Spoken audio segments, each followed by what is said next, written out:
You're not jealous. You're exhausted. Exhausted from measuring your entire life against everyone else's highlight reel. And the worst part? You can't stop.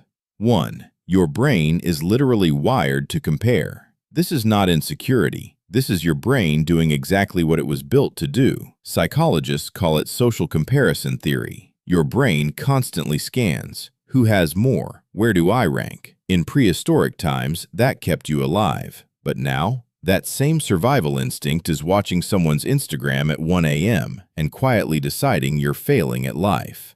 2. You don't compare everything, just the one thing that hurts. Here's what nobody tells you. You don't compare your cooking to someone's salary. You compare the exact thing you feel most insecure about. Psychologists call this upward social comparison, always looking up at who has more, never at who has less. And it is not random. You compare careers because somewhere along the way, success became your worth. You compare bodies because someone's words got there before you could stop them. The comparison is never really about them. It is always about the wound underneath. 3. What it is actually doing to you. Every time you compare, your brain releases cortisol, the same stress hormone that fires when you are in physical danger. Research shows perceived low status activates the brain's threat response. Threat response for a stranger's LinkedIn post. And here's what makes it a trap. The more you compare, the worse you feel. The worse you feel, the more you scroll. Dopamine pulls you in. Cortisol keeps you in pain.